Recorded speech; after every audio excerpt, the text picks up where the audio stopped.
Hola, soy Ángel Rodríguez. Bueno, este webinar es la parte número 1 de 3 de este pequeño curso de biometría. Este webinar o este tema surge a partir de que he visto entre mis compañeros, hemos visto que hay ciertas dudas o un concepto erróneo de lo que es biometría o de lo que no es. Esto porque se va filtrando información que no debe y se va enseñando de esta forma, pero nunca se preguntan o nunca buscamos la raíz de por qué empezó o qué es la pliometría en este caso. Bueno, tendrá diferentes temas, una breve historia de por qué comenzó la pliometría, cómo comenzó, qué es la pliometría, bases fisiológicas de la pliometría del uso neuromuscular, uso muscular, el órgano tendinoso de Golgi, la tasa de disparo, diferentes aspectos que intervienen en lo que es la pliometría, evaluación, pero también tomando en consideración que pliometría no es únicamente tren inferior. Si tú le preguntas a alguien o tú platicando con alguien, eh, si le preguntas qué es pliometría, seguramente va a pensar en como la imagen que tenemos aquí abajo, saltos en cajones con tren inferior. Eh, pero tenemos que entender que pliometría no se limita únicamente al tren inferior. ¿Por qué? Bueno, en diferentes deportes, por ejemplo, boxeo, voleibol, lanzamiento de jabalina, por poner algunos ejemplos, al lanzar o tirar el golpe o rematar, hay un ciclo de estiramiento-acortamiento en los músculos implicados en este gesto. Entonces, también se podría o se debe entrenar la pliometría en esta parte, en el tren superior, no únicamente limitarnos al tren inferior. Consideraciones, ya que obviamente no todos pueden comenzar con un entrenamiento pliométrico. Hay que tomar ciertas consideraciones previas a esto. Control motor, niveles mínimos de fuerza. Y por último, un acondicionamiento inicial que proponemos, que este sale a raíz de un curso del profe Mario Di Santo, de una propuesta de acondicionamiento inicial en espiral. Bueno, los inicios fue descubierto por este señor, Yuri Verchansky, en los años 50. Él trabajaba en ese entonces con atletas de triple salto. Él estaba en ese momento analizando el triple salto y observó que durante el segundo salto los atletas desarrollaban un impulso de aproximadamente 300 kilogramos de fuerza, esto en la flexoextensión de rodilla, y esta fuerza se generaba en un tiempo de aproximadamente 125 milisegundos. Esto quiere decir que era un gesto o si el impulso era muy rápido, muy breve, pero la fuerza que generaba en ese momento era elevada. Con esto, a él se le ocurre la idea de utilizar la energía cinética de la caída libre del cuerpo del deportista, por ejemplo, dejarse caer de un banco, y así es como nace el entrenamiento pliométrico. Como dato, en su libro, él pone que en un inicio él dudaba del método, pero que después empezó a popularizar en algunas partes y llegó a otros países. Después de tiempo, regresa el entrenamiento pliométrico a su país de origen, pero los reporteros empezaron a decir que el método de los especialistas extranjeros, cuando pues el que lo inventó era una persona de su mismo país, y él dice ahí que pues nadie es profeta en su tierra. A veces no creen a las personas que tenemos entre nosotros. Bueno, la pliometría también se le conoce como drop jump, deep jump y diferentes nombres que tenemos ahí. Es la capacidad específica de desarrollar un impulso elevado de fuerza inmediatamente después de un estiramiento mecánico de los músculos. Es como las dos imágenes que tenemos aquí. un estiramiento de los músculos, estiramiento mecánico, y posterior a esto un impulso elevado. Esto hacia arriba, puede ser hacia arriba, que así es como se creó, pero como ya veremos también puede ser hacia adelante o hacia un lado. Es un método de entrenamiento de la fuerza explosiva. Aquí el concepto de fuerza explosiva pues podrán refutarlo, pero aquí así lo ponemos, ya que es citado de Kappa, el cual utiliza la energía elástica o la energía de los componentes elásticos. Estos pueden ser en paralelo, endomisio, perimicio, primicio, y en serie, por ejemplo, en los tendones o la titina. Y también utiliza los reflejos, como por ejemplo el miotático de tracción, en la fase excéntrica para su posterior utilización en la fase concéntrica. Esta figura o esta imagen la analizaremos más a detalle en el apartado de bases fisiológicas. Ahorita nada más para entender de dónde viene la energía o la fuerza. Bueno, teniendo en cuenta que la aceleración de la gravedad es una constante, cuanto mayor altura alcance el sujeto o desde más alto se deje caer, más tiempo tiene para ser acelerado y obviamente va a alcanzar mayor velocidad. Ahora vamos a distinguir, a diferenciar lo que es la fuerza y lo que es la masa, para no confundirlo. Por ejemplo, aquí en la Tierra tenemos la aceleración de la gravedad, es de 9.81 metros sobre segundo al cuadrado, y un sujeto tiene una masa de 60 kilogramos. Cuando nosotros nos subimos a una báscula, el dato que nos arroja es la masa multiplicada por la aceleración. Pero habitualmente nosotros decimos nada más 60 kilogramos. Pero lo ideal sería decir 60 kilogramos de fuerza, ya que estamos midiendo también tomando en consideración la aceleración de la gravedad. Ahora, si por ejemplo nosotros fuéramos a Júpiter, la masa del sujeto en kilogramos es la misma, 60, pero la aceleración es mayor en Júpiter. En este caso, si multiplicamos la masa por la aceleración, allá la fuerza resultante va a ser mayor. Y si por ejemplo vamos a Mercurio, la aceleración es mucho menor y la masa del sujeto va a ser la misma. Entonces, la fuerza resultante va a ser menor. Entonces, la diferencia o lo que se aprovecha en el entrenamiento pliométrico es la velocidad que se alcanza al dejarse caer de diferentes alturas. Obviamente va alcanzando diferente velocidad y esta velocidad provoca que el atleta, el deportista, tenga que generar muchísima fuerza para poder hacer el cambio de dirección de la masa. Por ejemplo, está verticalmente, yendo hacia abajo, o la velocidad va hacia abajo, y él tiene que generar mucho más fuerza. ¿Para qué? Para poder frenar, y no solamente frenarlo, sino que también ir hacia arriba.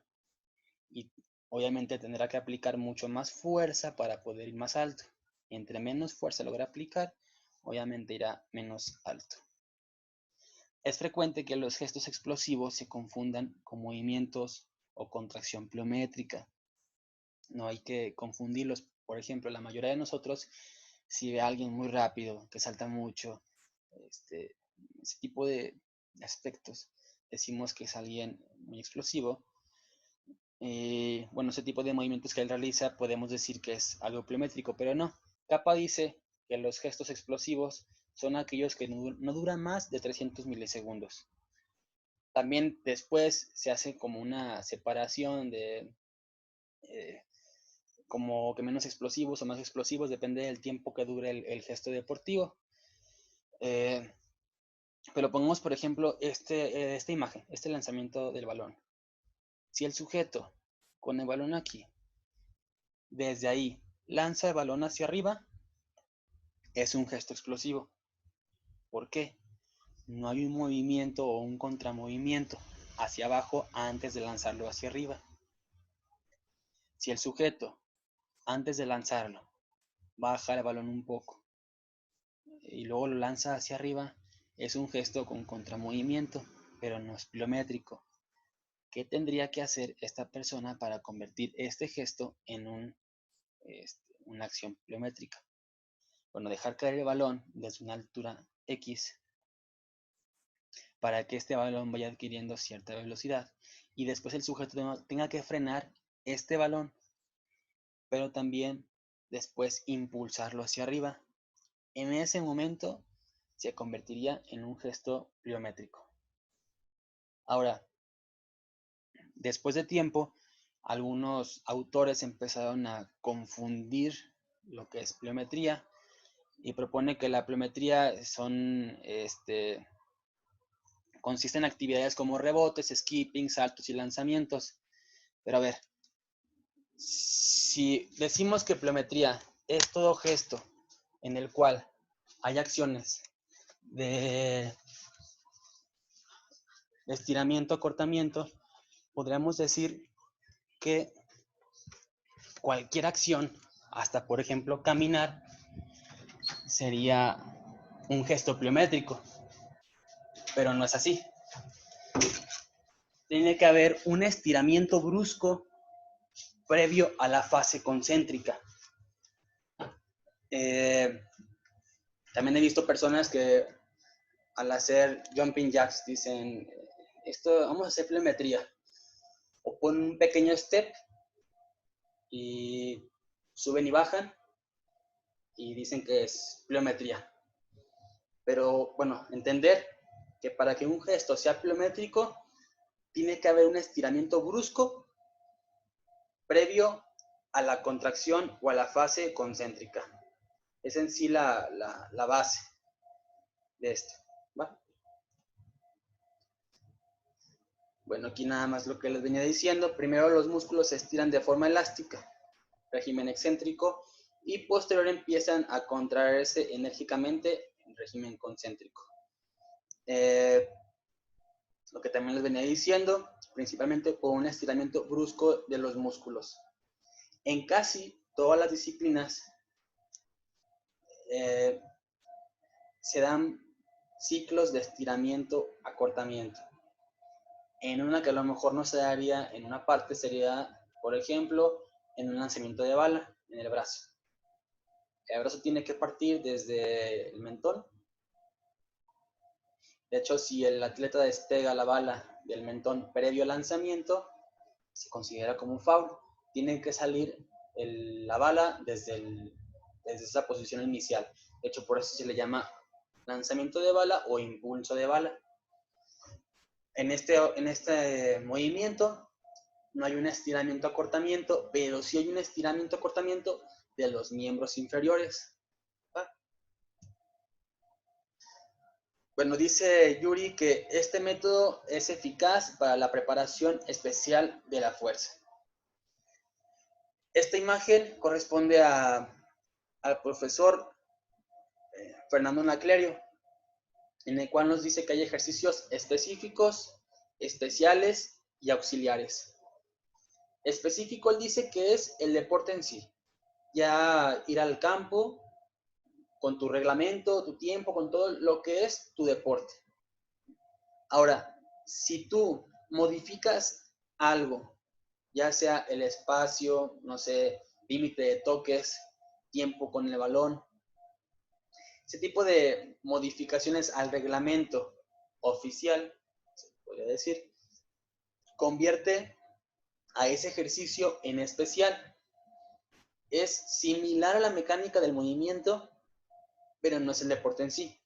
Hay una pequeña modificación. Y dentro de estos podía entrar un arrastre de trineo. Pero ahora van a decir, ¿por qué viene aquí el arrastre de trineo en especiales y en no específicos? Bueno, la diferencia sería que en los no específicos, el gesto de la carrera se ve modificado. Ven la diferencia de cómo está aquí el atleta y de cómo se encuentra acá. ¿va? La finalidad o el objetivo es diferente y uno se va a convertir en especial y en otro específico, y otro en específico. También en estos no específicos, que son auxiliares, podemos encontrar los ejercicios con carga, con resistencia, y los multisaltos, que no debemos confundir los multisaltos con entrenamiento pliométrico. ¿Va? En este caso, él considera, Fernando, el entrenamiento de multisaltos o pliométrico en los auxiliares, más no especiales, no como dice acá Yuri. En el deporte tenemos un tiempo limitado para la aplicación de fuerza. Aquí tenemos diferentes deportes y el tiempo en el cual aplican fuerza contra el piso, en algunos. Y aquí los estudios. Hasta aquí también con qué tipo de atletas fue hecho, si es masculino o femenino.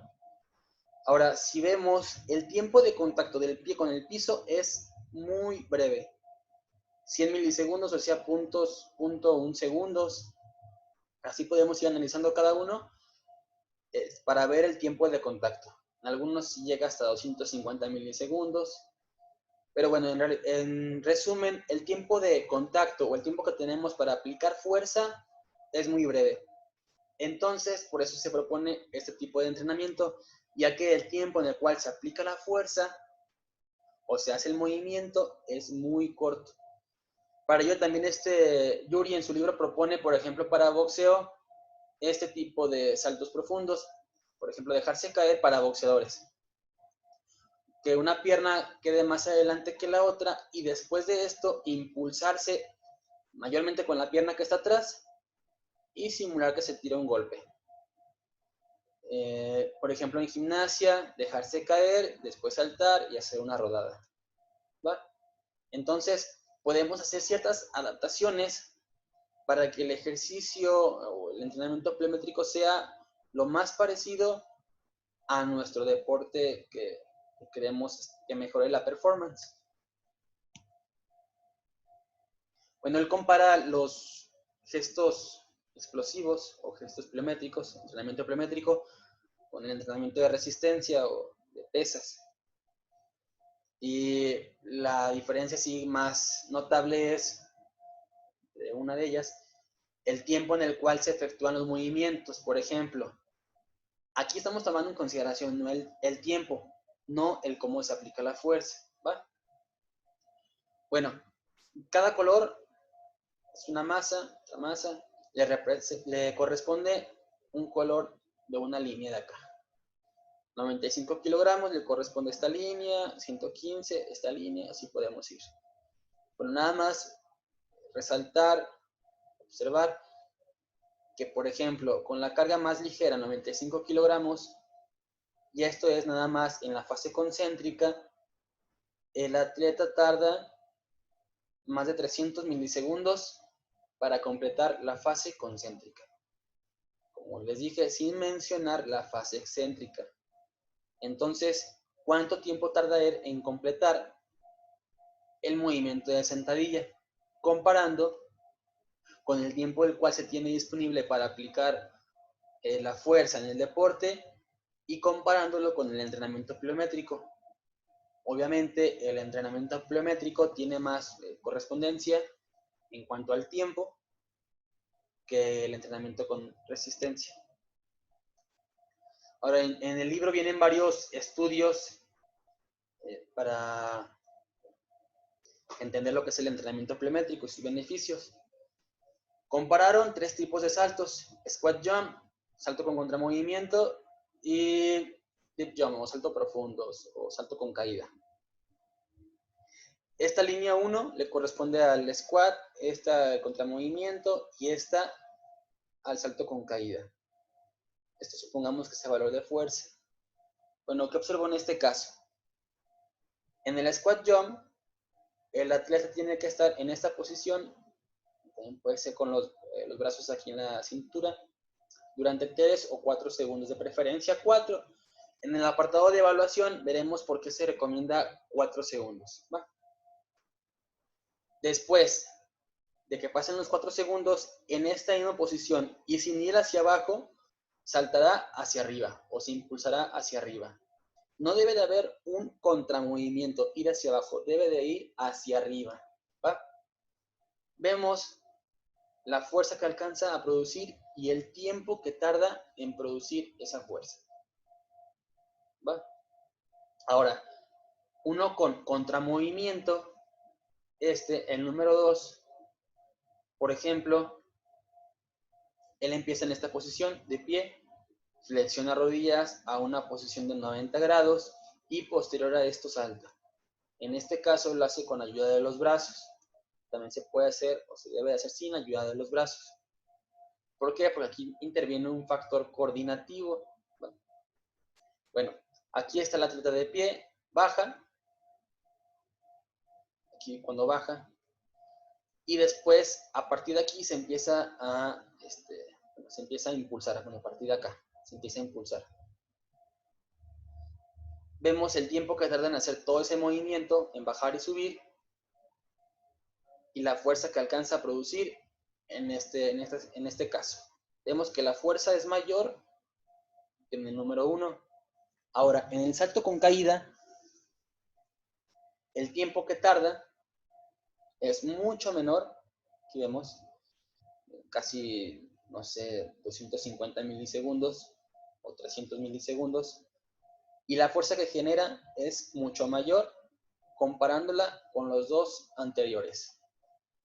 Ahora, la altura conseguida es diferente para cada caso también. En el squat jump alcanza una altura de casi 50 centímetros. En el contramovimiento, como ya se comienza a aprovechar la energía elástica, que eso también lo veremos en el apartado de evaluación, alcanza una altura mayor. Y en el último caso, la altura es mayor en el salto con caída. Ahora, en otro estudio, en un aparato que lo dejan caer, bueno, son 4 formas diferentes de hacer el movimiento. Una es con el peso a la altura del pecho, bueno, pegado al pecho, y el brazo y el músculo pectoral, vamos a decirlo así, relajado. No está generando tensión. El segundo fue con el músculo o con el brazo generando tensión, pero la tensión generada por el músculo es igual a la masa que representa el aparato. O sea que no se está desplazando ni hacia arriba ni hacia abajo, pero hay tensión. El tercer caso es con contramovimiento. El brazo está estirado, se flexiona hacia el pecho y después se estira el brazo. Y en el último es dejar caer la estructura o el peso desde una altura, frenarlo y después lanzarlo. Todo esto hacerlo rápido.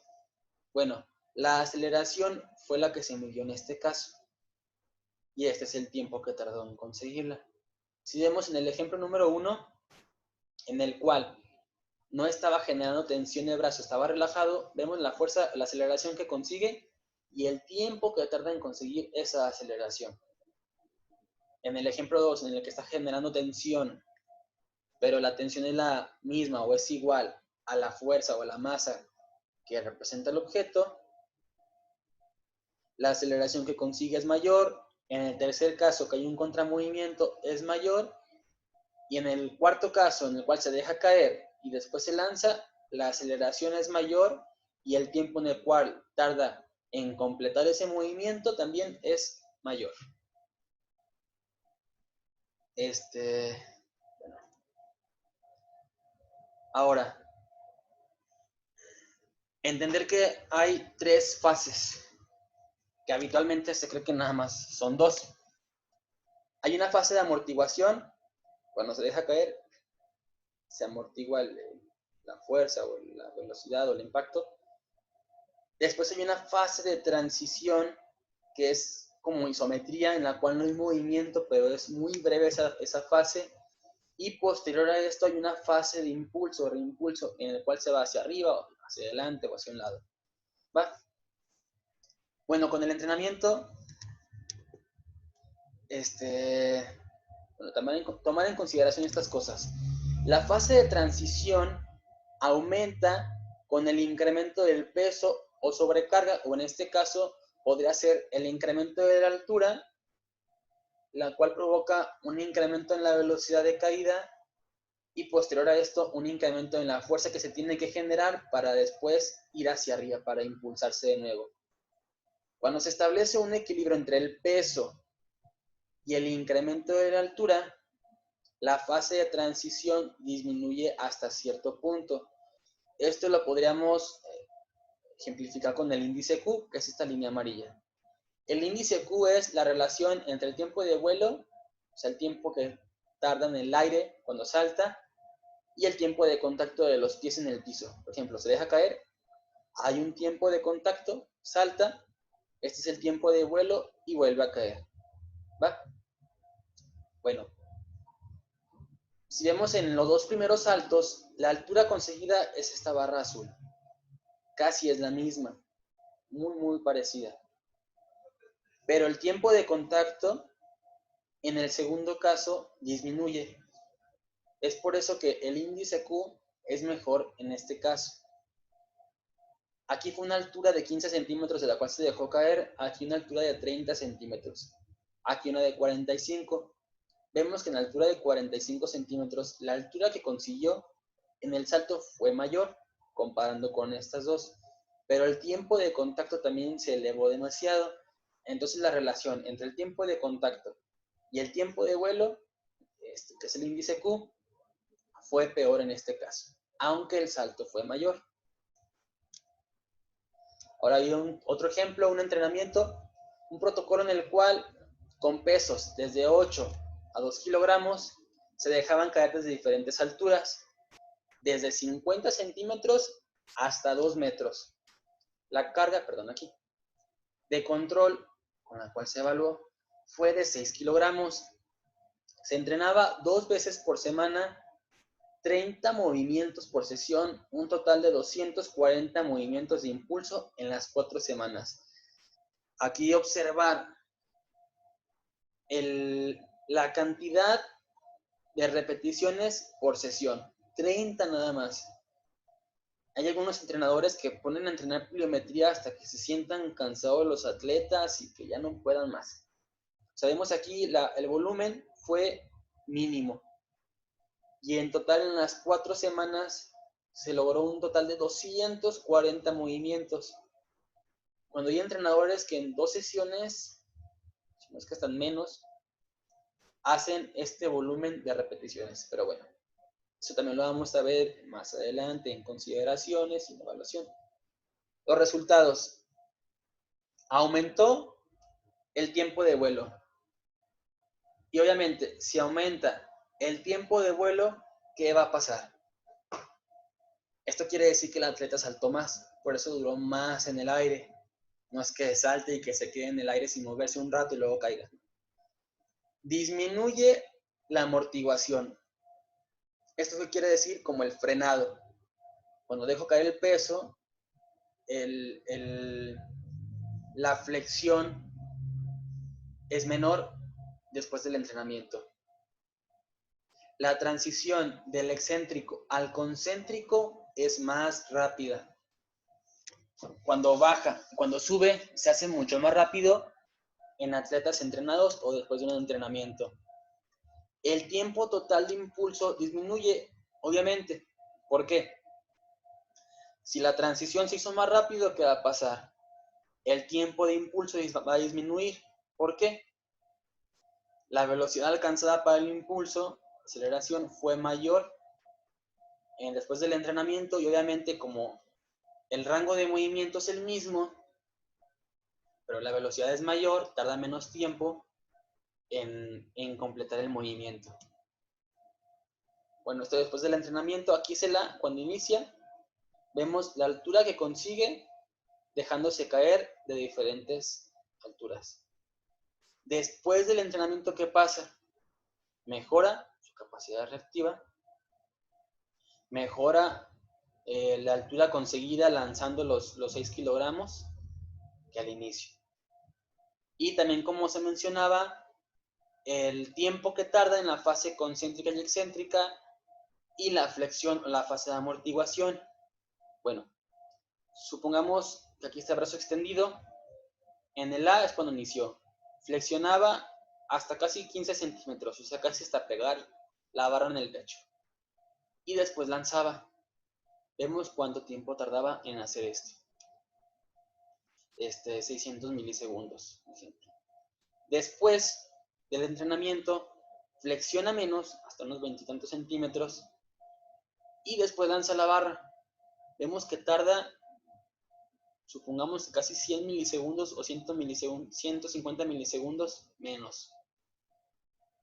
Y a pesar de que tarda menos tiempo en hacerlo y que flexiona menos, logra alturas mayores. Esos son de los beneficios que se logran con el entrenamiento pliométrico. Bueno, ahora en esta figura, en esta imagen, está lo siguiente. Esta de aquí representa la capacidad reactiva, esto es la altura de la cual se deja caer y la altura conseguida, es la relación. Este fue un protocolo, un entrenamiento en el cual se dejaban caer de 8 alturas diferentes a los atletas. 15, 35, 55, así hasta llegar a 155 centímetros. 1,5 metros casi. Entonces, la mejor relación entre la altura de la cual se dejaba caer y la altura conseguida en el salto se consiguió, en este caso, no digo que es igual para todos, a los 75 centímetros. Si se acuerdan de la imagen que yo les enseñé del índice Q, en ese caso la persona lo consiguió a los 30 centímetros, pero para este atleta se consigue a los 75. Ahora, el tiempo en el cual se tarda en hacer la transición, vemos que aquí es menor, en este caso, y después empieza a aumentar. Vemos cómo va mejorando, por ejemplo, en la capacidad reactiva, hasta que llega a un tope y después de ahí disminuye. ¿Va? Tal vez si pusiéramos 76 centímetros, 77 en este atleta, probablemente seguiría igual, probablemente, o mejoraría un poco, no sabemos, y después bajaría de nuevo. Ahora la fuerza, en este caso, que son los kilogramos por la aceleración, en este caso fue mejor. Aquí cuando se consiguió también la mejor relación entre la altura de la cual se dejaba caer y la altura conseguida en el salto pliométrico. Bueno, por último, si bien el entrenamiento pliométrico induce a mejoras rápidas de la capacidad de desarrollar fuerza, es necesario combinarlo con otros métodos. ¿Esto qué quiere decir? Que el entrenamiento pliométrico no lo es todo, funciona como complemento. No es que únicamente entrenemos pliometría para mejorar y ya, hasta ahí no. Es complemento. Aquí dice que es uno de tantos y no puede sustituir a otros métodos, por lo cual debe ocupar una posición determinada. ¿Esto qué quiere decir? Lo que venía diciendo, no podemos entrenar únicamente pliometría, debemos de buscar o de utilizar todos aquellos recursos que nosotros tengamos a nuestra disposición para la mejora del rendimiento de nuestro atleta. No dejarlo únicamente a un método como la pliometría, ya también como lo mencionamos, no todos pueden iniciar con el entrenamiento pliométrico. Hay que tener como ciertas fases, como de adaptación, vamos a llamarle así, previas al entrenamiento pliométrico, porque ya vimos algunas de las mejoras que sí son claras, pero ya también veremos en las consideraciones por qué no empezar enseguida con el entrenamiento pliométrico. Bueno, esto fue toda la parte número 1. Ahora, ¿cómo acceder a la parte número 2?